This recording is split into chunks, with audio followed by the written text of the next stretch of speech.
ನಮಸ್ಕಾರ ಎಲ್ರಿಗೂ. ಮಾವಿನಕಾಯಿಯಿಂದ ಗುಳಂಬ ರೆಸಿಪಿನ ಈಸಿಯಾಗಿ ಯಾವ ರೀತಿ ಮಾಡೋದು ಅಂತ ನೋಡೋಣ ಬನ್ನಿ. ನಾನಿಲ್ಲಿ 3 ಮಾವಿನಕಾಯಿಯನ್ನು ತೊಗೊಳ್ತಿದ್ದೀನಿ.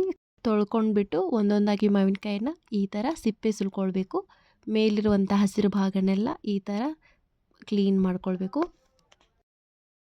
ಇವಾಗ ಕ್ಲೀನ್ ಮಾಡಿರೋ ಮಾವಿನಕಾಯಿನ ಒಂದೊಂದಾಗಿ ತೆಗೆದುಕೊಂಡು ಈ ಥರ ತುರಿದುಕೊಳ್ಬೇಕು. ಈ ಥರ ಎಳೆ ಎಳೆಯಾಗಿ ಬರೋ ಹಾಗೆ ಮಾವಿನಕಾಯಿನ ತುರಿಬೇಕು. ಈ ಥರ ವೇಸ್ಟನ್ನು ತೆಗೆದುಬಿಡಬೇಕು. ನೋಡಿ, ಇವಾಗ ತುರಿದುಕೊಂಡಿರೋ ಹಸಿ ಮಾವಿನಕಾಯಿ 3 ಮಾವಿನಕಾಯಿಗೆ 3 ಕಪ್ ಆಗುವಷ್ಟು ತುರಿದಿರುವಂಥದ್ದು ಬಂದಿದೆ. ಇವಾಗ ತುರಿದಿರುವಂಥ ಮಾವಿನಕಾಯಿ ಎಷ್ಟು ಕಪ್ ಆಗಿರುತ್ತೋ ಸಮಾನವಾದ ಕಪ್ಪಿಂದ ಅಳತೆ ಮಾಡಿ ಅಷ್ಟೇ ಬೆಲ್ಲವನ್ನು ಹಾಕಬೇಕು. ನಾನಿಲ್ಲಿ 3 ಕಪ್ ತುರಿದಿರೋ ಮಾವಿನಕಾಯಿ ಆಗಿದೆ, ಸೊ 3 ಕಪ್ ಬೆಲ್ಲ ಹಾಕ್ತಿದ್ದೀನಿ.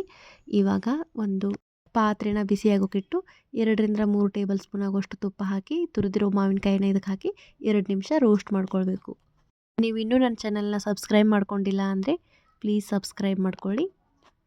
ಇವಾಗ ಇದಕ್ಕೆ 3 ಕಪ್ ಆಗುವಷ್ಟು ಬೆಲ್ಲನ ಸೇರಿಸ್ಕೊಳ್ತಿದ್ದೀನಿ. ಬೆಲ್ಲ ಹಾಕಿದ ಮೇಲೆ ನೀಟಾಗಿ ಈ ಥರ ಮಿಕ್ಸ್ ಮಾಡ್ಕೊಂಡ್ಬಿಟ್ಟು 10-15 ನಿಮಿಷ ಇದನ್ನು ರೆಡಿಯಾಗಿ ಹೋಗಿಬಿಡಬೇಕು. ನೋಡಿ, ಬೆಲ್ಲ ಎಲ್ಲ ಕರಗಿ ಈ ಥರ ನೀಟಾಗಿ ಕುದಿ ಬರಬೇಕು. ಅದು ಕುದ್ದು ನೀರೆಲ್ಲ ಆವಿಯಾಗಿಬಿಟ್ಟು ಗಟ್ಟಿಯಾಗೋ ತನಕ ವೇಟ್ ಮಾಡಬೇಕು. ನೋಡಿ, ಈ ರೀತಿ ಗಟ್ಟಿ ಹದಕ್ಕೆ ಬರೋ ತನಕ ಇದನ್ನು ಬೇಯೋಕೆ ಬಿಡಬೇಕು. ಬೇಸಿಗೆ ಕಾಲದಲ್ಲಿ ಮಾವಿನಕಾಯಿ ಎಲ್ರಿಗೂ ಈಸಿಯಾಗಿ ಸಿಗುತ್ತೆ. ಸೊ ಈಸಿಯಾಗಿ ಸಿಗುವಂಥ ಮಾವಿನಕಾಯಿಂದ ಈಸಿಯಾಗಿ ಈ ರೆಸಿಪಿನ ಮಾಡ್ಕೊಳ್ಳಿ. ಆಗ ಲಾಸ್ಟಲ್ಲಿ ಏಲಕ್ಕಿ ಪುಡಿನ ಹಾಕಿಬಿಟ್ಟು ಚೆನ್ನಾಗಿ ಮಿಕ್ಸ್ ಮಾಡಿಬಿಟ್ರೆ ಮಾವಿನಕಾಯಿಯಿಂದ ತಯಾರಾಗಿರುವ ಗುಳಂಬ ಸವಿಯಲು ಸಿದ್ಧ. ಈ ರೀತಿ ತಯಾರಿಸಿರುವಂತಹ ಗುಳಂಬವನ್ನು ನೀವು ಫ್ರಿಜ್ಜಲ್ಲಿ ಸ್ಟೋರ್ ಮಾಡಿಟ್ರೆ 1 ವರ್ಷ ಆದರೂ ಕೆಡೋದಿಲ್ಲ. ಚಪಾತಿ ಬ್ರೆಡ್ಗೆ ಚೆನ್ನಾಗಿ ಕಾಂಬಿನೇಷನ್ ಆಗುವಂಥ ಈ ಗುಳಂಬವನ್ನು ನೀವು ಮನೇಲಿ ಮಾಡ್ಕೊಳ್ಳಿ, ತಿನ್ಕೊಳ್ಳಿ.